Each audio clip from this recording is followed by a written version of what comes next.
Democrats introduced 7 names to their lineup of sensitive candidates in need of resources at the midterm elections approach. The Democratic Congressional Campaign Committee, the House Democrats' campaign arm, has boosted the number of lawmakers it regards as key GOP targets in November to 32. Welcome back to Next News Hour. If you're new to the channel, tap on the subscription button and press the notification bell.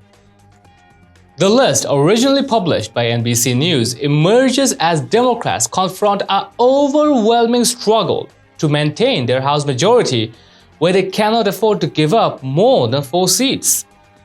Almost twice as many Democrats as Republicans have declared that they would not run for re-election this year. Meanwhile, according to a recent NBC News survey, the vast majority of Americans feel that the country is heading to a negative place.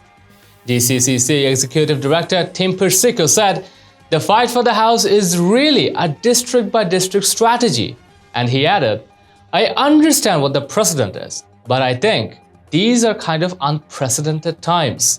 Josh Gottheimer of New Jersey, Dan Kildee of Michigan, and Jennifer Wexton of Virginia are some of the 7 politicians put to the so-called frontline list. They and others on the list will get additional party assistance in their re-election efforts. With the arrival of Wexton, Virginia now has 3 female lawmakers who are frontliners. Some politicians were taken off the list, primarily because redistricting will harm them against fellow Democrats, such as Representative Haley Stevens of Michigan, who will be pitted against Andy Levin and Lucy McBath, and Caroline Bordeaux of Georgia, who will be opposed against each other in Georgia. Thus far, 29 House Democrats have stated that they would not run for re-election in November. The latest is Jim Cooper of Tennessee, who announced on Tuesday that he could not stand for re-election after serving in Congress for 16 terms.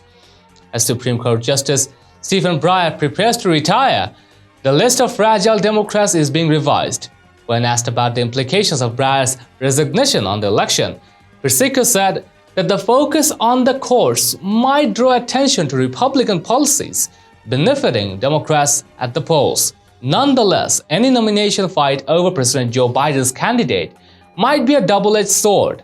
A liberal choice could just as easily inspire conservatives in opposition. Although Democrats highlighted their own fragile members on Thursday, Republicans were also mentioned as targets, including Representative Peter Meyer of Michigan, who tried to oust former President Donald Trump, and Representative Andy Harris of Maryland, who is also a Trump supporter. Democrats want to advertise on a record of providing for the people of the United States, according to DCCC head Representative Sean Patrick Maloney of New York, by helping to eliminate the pandemic, reviving the economy, and getting thousands of families to work to repair America. Biden's performance between now and November will be crucial in determining who wins the House next year, especially as Republicans seek to turn the elections into a referendum on his administration. Well, we'd like to know your thoughts and responses. Share them in the comments down below, and also share this news and show us support through subscribing to our channel. Stay tuned for the real stuff on Next News Hour.